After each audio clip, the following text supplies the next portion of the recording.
I am Sylvester Bagooro from Third World Network Africa. We're based in Accra, Ghana.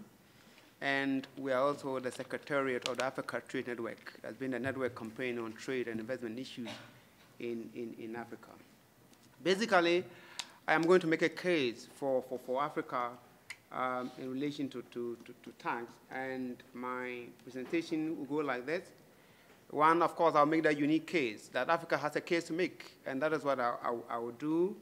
And then we'll look at the results, and then I conclude. I have only 10 minutes, so I only make the primary argument about this topic. Of course, we have heard of proposals on the WTO. Some are calling for permanent moratorium on electronic transmissions. My other colleagues will talk much about that.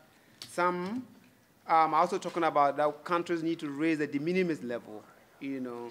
And so basically what we are talking about is our international trade taxes. That is what basically we are talking about.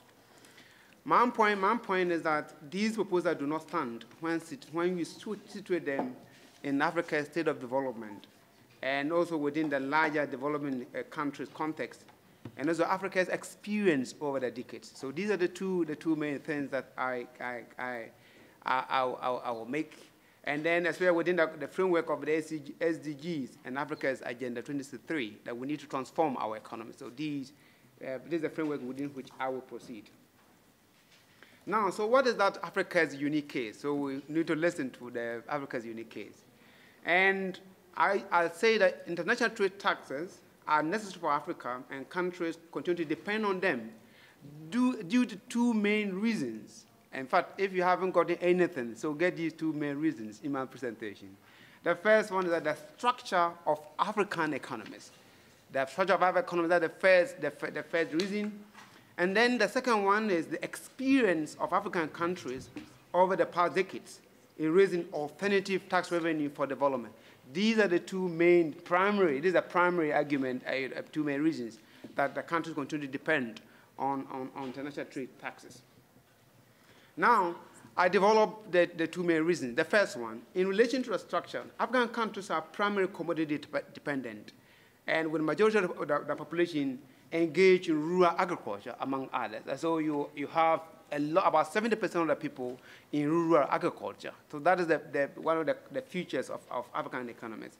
That is, majority of the population are still engaged in peasant, smallholder, subsistence farming, and raiding, and all that. Very key of African economies across sub-Saharan Africa.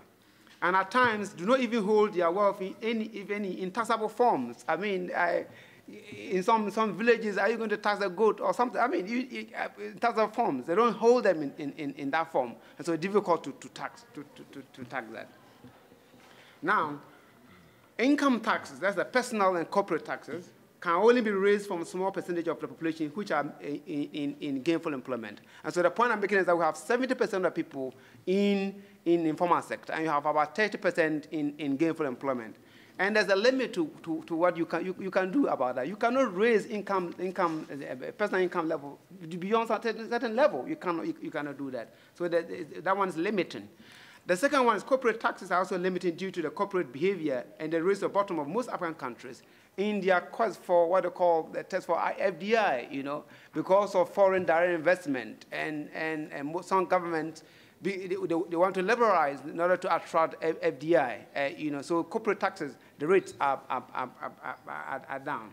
So the above features are features of developing countries. I mean, it's not only about Africa. I mean, most developing countries, that's the feature you find.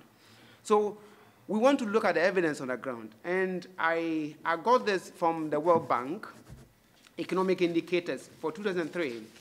It is clear that the less developed a country, the greater the dependence on trade taxes. I mean, this comes from the World Bank. I'm not cooking the figures up from the World Bank. So, which are certain of raising revenue for financing public expenditure like roads, education, and health. So let's look at the figures. Now, I have a number of countries here, which we looked at the tax revenue as a percentage of total revenue. So the tax revenue, the trade tax as a percentage of total revenue. So we have Mauritius. Mauritius has a per capita income of 8,570, and then we have 25% of its total revenue are trade taxes. That was in 2003. These figures are from 2003. And Ghana, of course, per capita income is less than that of Mauritius, and so you have about 26.8. Senegal, you have 36.2, Botswana, 12.4, Namibia, 37.1, India, 18.7, Malaysia, 12.7, Thailand, 10.4, Cameroon, 28.0. So this is sourced from the World Economic Indicators from the World Bank. So the point I'm making is that it gives us the variations, different countries and their dependence on trade taxes. I mean, just talking about how it's varied across the developing world. For the developed countries, let's look at the picture. Trade taxes as a percentage of total revenue is different. And this is very important to note.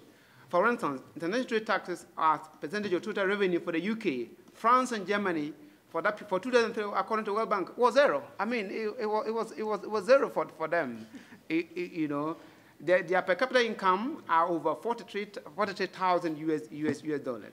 And so I have the figures: the UK zero, France zero, Germany zero. This is come from the World Bank. And so as you develop, and it makes sense, as you develop, you can actually, your economy expands, and you can actually tax a number of avenues for taxation. But once your economy is locked in a primary commodity-dependent structure, it becomes difficult. When you forego the trade taxes, you are unable to raise revenue to cover that. So that is the point I'm trying to make. Of course, and then USA 1%, Canada 1.3, Japan is about 1.3. Even in the UK, you know, people make the point as if these countries all of a sudden just emerged from the moon. Even in the UK, in the 1970s, it was only in the 1970s that trade taxes became insignificant to the revenue in the UK. Just as recent as the 70s. And so this is because as nations develop, the tax base expands, and you are able to get revenue from other sources to cover your financing needs. Now, the second reason, I finish with the first point. The second reason is about experience from Africa over the decades. African countries removed tariffs due to structural adjustment program by the World Bank and IMF. You know, they came and said, look, you know, this is market distorting, and so we need to make sure the market works well and everyone will be fine, so take off the tariffs and all that. And then you'll be able to raise the revenue from the businesses that will emerge as you open your economies and all that. And so we want to look at the evidence on the ground. So let's look at the evidence on the ground. According to I didn't go anywhere. I looked at an IMF study, an IMF study that, you know, the one that brought the council. I'm going to look at the IMF study again, to which they look at it over 25 years to see if countries which have liberalized trade and lost tariff revenue have been able to replace them with other domestic taxes, you know, including the VAT. Now, these are the results. Number one, high-income countries have replaced trade revenue by other domestic revenue. This correlates to the structure and nature of their economies, and that is correct. Middle-income countries have been able to recover 40 to 60% of every dollar lost in trade tax. That's, I mean, they've been able to do that. Now, the lower income countries. However, the lower income countries have not been able to recover more than 30%. In fact, some countries, for every dollar they lost, they are able to recover anything. And so most of the sub-Saharan African countries actually fell into this category. So this speaks to the nature of the economy. Most African countries are lower middle-income countries.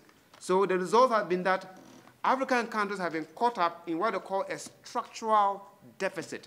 You forgo the revenue that can give you, your economy is not in a way that you can tax, and so you are actually caught up in a structural deficit. And that's very, very difficult for you to finance the education, to finance the health, to finance the energy, and all the infrastructure needs that you need to do is very difficult. And so now, what most African countries are doing, that they, even on the point of the other taxes, more regressive, you know, taxation going on, because it doesn't respect the poor, the lower income, it doesn't respect, yes, across the board. I tried to look at what the financing gaps are, and I looked at some estimates, and I just want to mention UNCTAD estimate for 2014. Africa annual cost of basic infrastructure, food security, health, education, and the estimate is about 210 billion. So, I mean, the figures here are huge, that we have a financing need and a gap to fill, and so the countries will have to find ways of doing that. So what are they doing? So these days, you find a number of African countries now turning to aid and debt financing in the international financial markets to make up for the shortfall. And so last month, I think you had Benin and Ghana going to raise bonds, you know? They're all over looking for in the bond markets. And in terms of the bonds, it's a very, very fertile way of ballooning the debt and the debts across the continent with its own problems. And then after the aid, I mean, we are very familiar with the problems of the aid. The aid, the privatization of aid, and the, changing the quality of the aid, and this privatization across the globe. We are very much familiar about that. The last one, the argument that I hear is, I mean, so if we want, of course, the structure of the trade is changing, because now moving toward more digitalization and all that. So if you begin to tax them, then that will affect businesses and all that. I mean, I'm yet to see where the argument can stand, So I'm yet to see. So recommendations. So my point is that this is the primary argument I have made about the need. It's a very narrow, fiscal approach. I haven't even gone to the industrial, and the policy space and all that. This is a very narrow fiscal approach. And on the basis of the narrow fiscal approach, the argument that we need a permanent moratorium on electronic transmissions does not stand on the basis of what I have said. And I think that we need a much broader argument to make sure that countries have the space to provide jobs, provide education, provide health in needs for their citizens, so that we have a better world. I thank you.